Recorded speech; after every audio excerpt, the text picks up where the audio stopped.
गीत, बेटा रात के 2 बज गए हैं, तुम अभी तक क्या कर रहे हो यहाँ पे? सोए क्यों नहीं?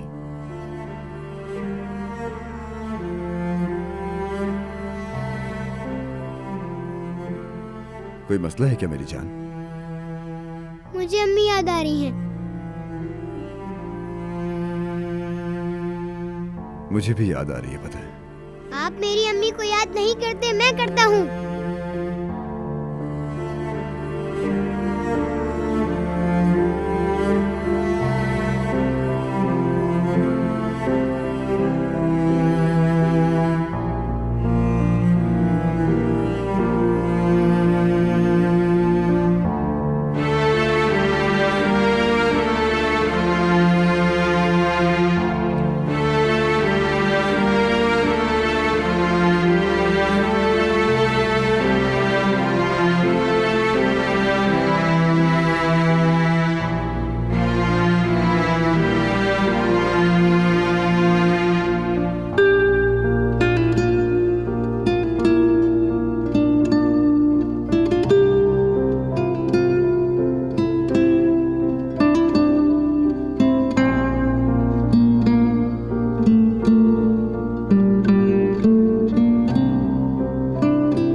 ये ताहिर भाई, कुछ हुआ है क्या? अम्मी को नहीं बताइएगा कि मैंने आपको कॉल की थी। क्या हुआ मेरे शेर? कुछ बुरा तो नहीं हुआ? मुझे आप लोगों की बार बार याद आ रही है और काफी रोना आ रहा है। मैं आप लोगों के पास होना चाहता हूँ इस टाइम, इसीलिए रो रहा हूँ। पर मैं अपने आप को संभाल ही लेता हूँ। ये तुम्हें एक बात बताता हूँ, मैं तुम्हें वीडियो कॉल करूँ? अब क्या कर सकते हैं यार? हाँ हाँ बिल्कुल।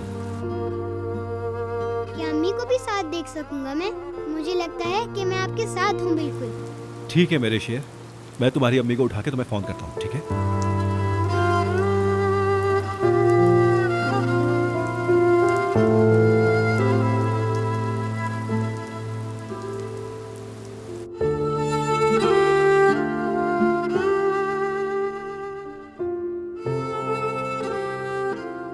ईद का फोन आया था, वीडियो कॉल पे बात करना चाहता है वो। हम दोनों को एक साथ देखना चाहता है वो।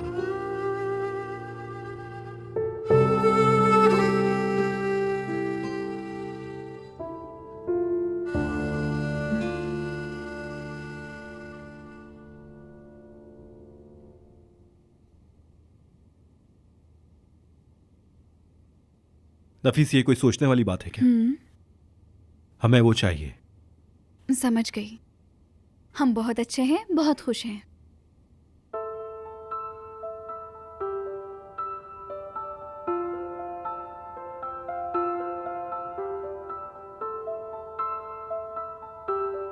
मेरी जान, ये बताओ कैसे हो? अरे वाह, देखिए हम तीनों फिर से साथ हैं। मेरी जान, पहले ये बताओ तुम ठीक हो? मैं ठीक हूँ। मेरे शेर, तुम अभी तक सोए क्यों नहीं हो? क्योंकि नींद ही नहीं आती। नीले पर वाली हिरनी एक कहानी सुनाएगी जिससे तुम्हें नींद आ जाएगी। आप सुना दें। एक दिन चांदनी में चीखने वाले भेड़िए को अपने कबीले वालों से बहुत दूर जाना पड़ा। उसको अपने घर वालों की बहुत याद आई, इतनी कि उसने बहुत ज्यादा आग जलाई धुएं से पैगाम देने के लिए। उसे लिखना पढ़ना नहीं आता था। अल्लाह अल्लाह, ये चीखने वाला भेड़िया है। खैर, फिर जंगल में हर तरफ धुआं फैल गया और कबीले वाले आ गए। फिर उसने कहा, मुझे आप दोनों की याद आ रही है, काश कि आप दोनों यहाँ होते और मैं आपके साथ नाश्ता करता। फिर उसने अम्मी और ताहिर भाई को कहा कि मुझे नींद नहीं आ रही। फिर उसकी अम्मी ने कहानी सुनाई।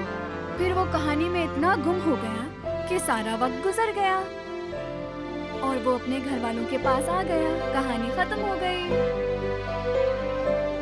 मेरी ईद, अपना मोबाइल फोन छुपा के रखना, ठीक है?